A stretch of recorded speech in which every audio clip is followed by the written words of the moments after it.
Tēnā koutou, haere mai Librans, and welcome to your September 2015 Taroscope reading.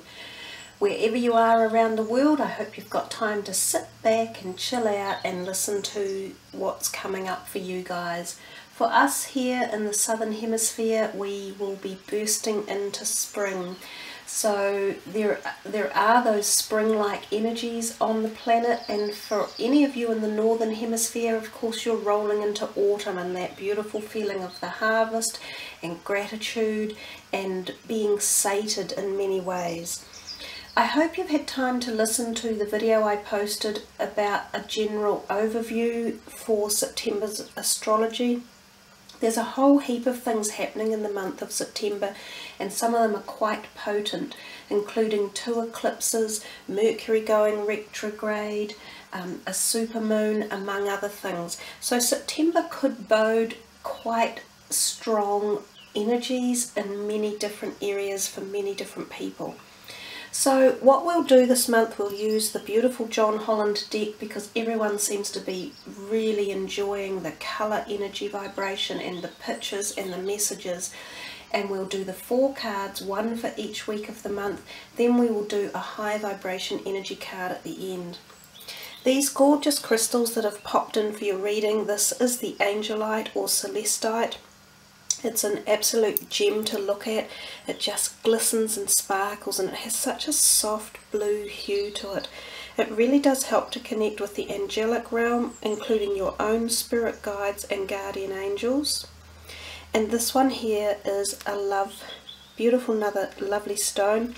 It is the manganese calcite, and of course, being in the shape of a heart, we're bringing in the whole heart connection, love, vibration energies. So let's see what comes in store for you guys. Do a little bit of shuffling.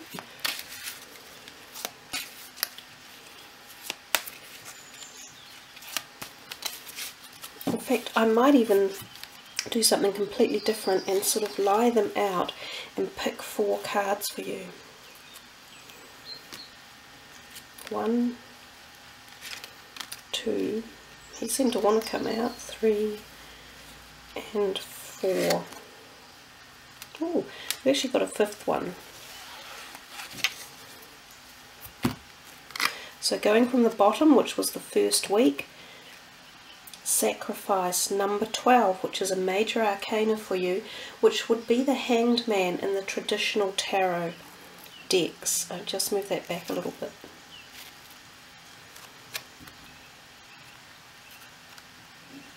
Number 9, Material Harvest. This seems to be a popular card at the moment, even in a lot of my personal readings I'm doing.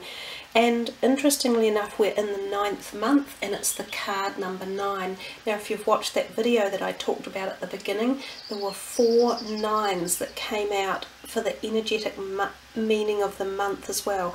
So there's a lot of 9 energy surrounding the planet for a lot of people. Here's your 3rd week. Beautiful. Another major arcana, number 17, Hope. And in the traditional tarot deck, that would be the Star. One of the absolute gems to have come out for a reading. And I'll just move them a little bit closer because these are bigger cards. Here's your 4th one. Partnership and alliances. Now this is the purple border, which represents the wands and our spirit essence of life. Also the fire signs such as Sagittarius, Leo and Aries. This one here is our material sense in life, and it's the Pentacles cards, which represents the earth signs such as Capricorn, Taurus and Virgo. Your 5th card, which you guys managed to acquire, was number 16, which is disruption. Now number 16 would be the Tower. So interesting that it came out as a very last card. We'll deal to that message at the end, and I'll leave it up here behind the reading for now. So if we start with the first week in September, it looks like you guys have got the major arcana. You've got 1 here and 1 here as well, so you've got 3 for the month. It feels as though it could be quite a strong month for you. We start the month off with a lunar eclipse on the 13th. Well, sort of at the beginning part of the month on the 13th of September. Now, the Sacrifice card, being the Hanged Man, often has the feeling of times when things are a bit static in life, and if we've got endeavours or projects on the go, there can be a bit of a block. Now, sometimes these are internal blockages that derive from ourselves, you know, as if we're having trouble making a decision or deciding which way to necessarily go about something. And other times it can be external blocks that literally stop you, and you might be going, oh damn, you know, why is this happening? I really wanted to either have a certain thing happen or go in a certain direction. When those blockages occur, they are always reasons to sit back and re-evaluate what is going on, because something isn't quite gelling. It's either something that you need to change within your own perspective or dynamics, or it's something that you need to listen to and make a change, something that you weren't going to want to do. I'll read some of the John Holland words for you because they're always quite interesting and informative. Powerful achievements are usually born as a result of great sacrifice. This card represents self-sacrifice in a time when you should look around your life to see what needs to be released. By surrendering and letting go, there will be more room to receive. The rewards for this are transformation, wisdom, gratitude, and enlightenment. This card signifies that there's a situation happening or about to occur in your life and you can't control the outcome, which is what I was just saying. This would be a good moment to pause, rest, have patience, reflect and meditate. It would be wise to stand back so you can learn to look at events with a more understanding, intuitive eye. Try to view people, issues or problems from a different perspective. If you can achieve this, it will have a profound effect on your soul and your life. The Sacrifice card can also symbolize a period of transition and change. The solutions you seek may be slow in coming, for it could be necessary to live into the answers. Accept the things that you cannot control, heal and leave the past behind. Move towards your future and watch for new doors opening and paths that are being shown to you. Quite a powerful message there for you guys, and quite a powerful start to your month. Given that you've got these three major arcanas, feels as though you could be in for quite a lot of transitional change. The star is absolutely beautiful. It kind of gives any positive uplift to any negativity that may surround issues for the month. And the disruption card, being that it's the Tower, could bring about quite large changes, but the star is going to really bolster that or support it, and it's sitting right beside each other. So let's move into the second week for you guys, and that is the Material Harvest. Beautiful card. In the traditional tarot, she is depicted as a woman with 9 gold pentacles around her, and she seems replete and calm and happy. It's quite a social, gregarious card. It is one of gratitude, and it is one of saying that there is abundance around you, and this can be financial abundance as well as emotional happiness, positivity, love, good health, all of those things. It is a particularly nice card to have, bearing in mind that again the 9s are quite often karmic numbers. They are quite often about spiritual enlightenment and about soul issues. So I think we are seeing a few of those messages for you guys coming through this month. The third week in September, and we see the Hope card, number 17, and that would traditionally be, as I say, the star. It is absolutely beautiful to look at. It has a certain degree of awe and power and light and energetic connection. It is transforming, it is cathartic, it is positively uplifting. Anytime we get it in a reading, it offers support and nurturing to any of the situations that you have along in your life as well. So giving some of the words from the John Holland book again. This is a card that focuses on the qualities of hope, faith, healing, aspirations, success and enlightenment. Pretty much what I've just said. When this card appears, know that a special wish you've made may be fulfilled in time. The Hope card will help show you that the impossible can indeed become the possible. The force that works through your soul, determining what's possible and the difference between success over failure, and above all, who we are, is the power of your belief. This card serves as a reminder to use your natural ability of intuition, the language of the soul, as you reach for your goals and desires. The future can be yours when you have hope and trust in everything you do. Soon others will be attracted and drawn to your inner light.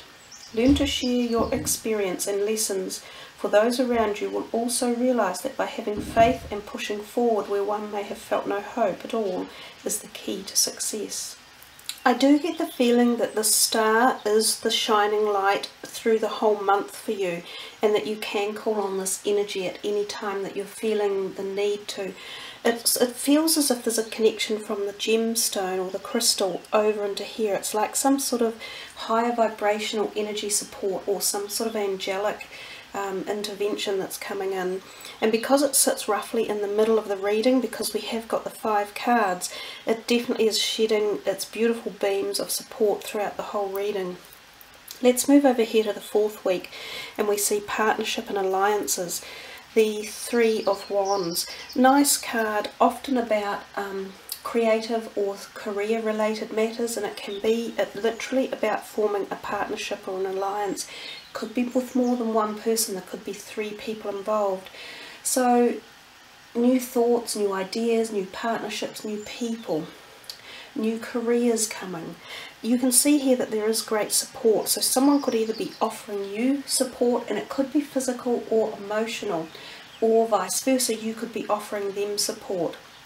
So it could be helping someone through when they're low, you know, feeling like they need some either emotional uplift. They could be suffering some sort of ill health, or perhaps some emotional disturbance that you could be helpful in being their support person. Consequently, it could be the other way around as well. But generally it's a positive card. We all need support, and we all need that connection to others, and that's actually how we grow, how we learn, and how we establish ourselves in all of our social circles. If we come to this 5th card, which did seem to want to pop out, and it's number 16, Disruption, which in the traditional tarot was known, or is known, as the Tower card. I'll read the words from the John Holland book. A sudden, usually unforeseen disruption or major change is happening or is about to take place. Even if it appears to be a negative experience, it can lead to enlightenment or a total shift in your lifestyle. In traditional tarot meanings, this card represents the falling tower that eventually crumbles due to its weak foundation.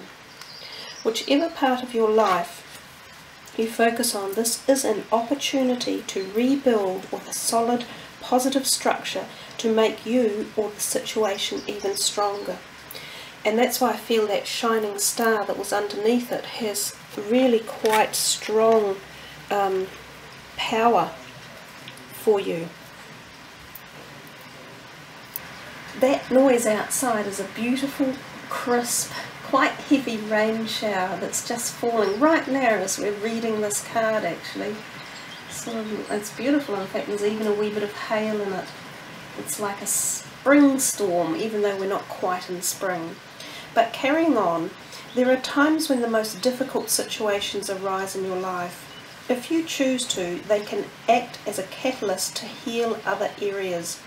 They're beneficial because they're truly your greatest teachers. Learn from past mistakes, accept them, and integrate them into your life as stepping stones. To be forewarned is to be forearmed.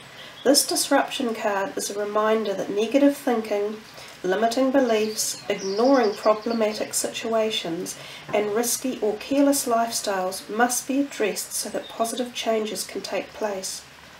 Life has a habit of moving you forward whether you're ready or not. Transformation of body, mind and soul can happen if you view this dramatic time or change as an opportunity for growth. In the future, you may look back and be thankful for this opportunity. In fact, I find you usually are. And yes, it can take time. And I feel that right now, in this strange galactic and astrological period that we're in, we see a lot of amazing change. Some of the planetary movement that we have around us, we haven't seen for hundreds of years, if not thousands. So a lot of people are undergoing change at the very core of their belief systems, and situations that happen can be quite profound. We are on the change, we're on the cusp of great change as a society and as a human race. So I did say that I felt September could be quite profound for a lot of people, and it looks as though, Libra, you guys have definitely got some stuff going on that will lead to enlightenment, and that's what we have here. There does feel to be enlightenment involved for you. So plenty of activity, plenty of stuff going on. Health-wise, I think for the month, there's a message here for me that you make sure you take enough time out for yourself. Rest and give yourself some quiet times, meditation. Stay fit perhaps with the peaceful things in life, Tai Chi or yoga or walking or connecting with nature and being outside. The Tower card can sometimes suggest feelings of anxiety and overwork. So again, just make sure you balance things, Libra, because that's your whole paradigm in life, really is about bringing balance and harmony into situations if you can. So I think it's a really important time to do that for you. The other thing too with the Tower, if we think of it in the terms of business related things, sometimes businesses or at work things can get a bit shaky as well. So temper everything down, temper what you say and how you do things. Take a step back and think twice before you speak with people would be a good idea too. So let's move into the last part of your reading. So I think, you guys, we will use these beautiful empowering goddess cards for your final message, and I feel compelled to just take the first one off the top. So we'll turn that over and see what the message is for you. Let's have a wee look. That is beautiful. Mary Magdalene, unconditional love. Love yourself, others and every situation, no matter what the outward appearances may be. And that seems to match really well with the message that you've been given earlier, or the cards that arrived earlier. You know, you have a lot going on in September, possibly for many of you. And so if you can put every situation in the armour, if you like, and the protective arms of love, all things in the end come out in the direction that they're meant to, and they come out with a positive, nurturing protection around them and support and uplifting feel to them. You can connect with Mary Magdalene and any of the other higher angelic vibrational beings. In fact, there's the reason why the pink magnemite was in. I shall pop it over there. The feeling of love, which was there at the beginning of this for you. You know, there may be new love for some of you coming. There may even be endings, which is why your 9 was in there. We've talked about it being the 9th month and the energy of 9 being very prevalent around the world. So there could be endings for some of you, all sorts of endings. And then we bring it back into the realm with new beginnings, with love. And I think that is mighty powerful. So there you are, Libra. Plenty to think about, plenty to act on, and plenty to keep you busy, I think, guys. So thank you all for watching and subbing and liking. I particularly love that you do. And I wish you all a very good September with lots of positive love for you. So ka kite anō. Much aroha. Namaste. Kia orana.